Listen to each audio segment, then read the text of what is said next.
এই জন্য তিনি বলেছেন কুমারী মেয়েকে বিবাহ করো।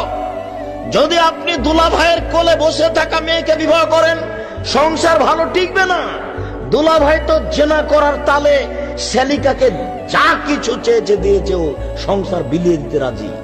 ও তো জেনার তালে খুঁজছিল, ঘুরছিল। কাজেই শ্যালিকা বলেছে যে 10,000 টাকা লাগবে। 10,000 কেন তুই আরো নে না। দুলা ভাইয়ের সাথে চলা মেয়েকে বিবাহ করলে আপনার সংসারে যখন আসবে, তখন দুলা ভাইয়ের সুবিধা তার বারবার মনে পড়বে, আপনাকে মূল্যায়ন করতে পারবে না।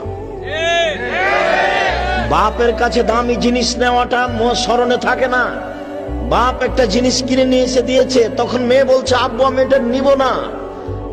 নেও মা নেও না, আমি এটা নিবই না, আমাকে এত দামের দিতে হবে। তখন বাপ আবার ওটা ঘুরিয়ে নিয়ে গিয়ে 5,000 টাকা দামের একটা কাপড় নিয়ে এসে দিয়েছে, কিন্তু এই কাপড়ের সাথে স্বামীর কাপড়ের তুলনাও করবে না। কেন? এটাও হিসাব করে না। বাপের কাছে জোর করে চেয়েছে, আদায় করে নিয়েছে, এটা তার মাথাতে হিসাব থাকবে না। বাপ যদি জমিদার হয় আর স্বামী যদি দিনমজুর হয়, সে ভাববে আমার পিতা জমিদার মানুষ, তার সংসারে ভাবে চলতেই পারে। আমার স্বামী কুড়ে ঘরে থাকে, এটাই আমার সংসার, এটা ভেবে নিবে। কিন্তু দুলা ভাইয়ের সাথে সে তার স্বামীকে সমতা করে দেখবে।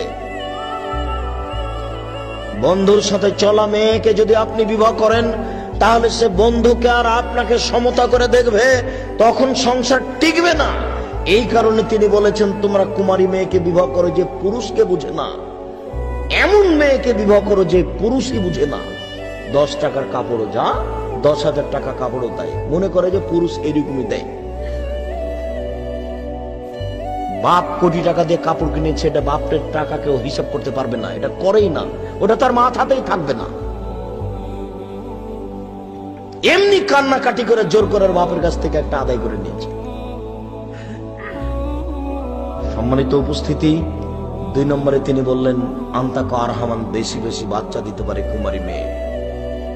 আপনি তালাক প্রাপ্ত মেয়েকে বিবাহ করেছেন, আগের স্বামীর মাধ্যমে 3টে বাচ্চা হয়েছে, তার পেটে বাচ্চা ছিল মাত্র 6টা, এখন কয়টা হবে? আর 3টে। আপনি দুলা ভাইয়ের সাথে চলা, বন্ধুর সাথে চলা মেয়েকে বিবাহ করেছেন, অবৈধভাবে তার বাচ্চা আগে 2টা নষ্ট হয়েছে, তার পেটে মোট বাচ্চা ছিল 5টা, এখন কয়টা হবে? 3টে। অতএব কুমারী মেয়েকে বিবাহ করেন, তিনি এমনি বলেননি, এর কারণ আছে।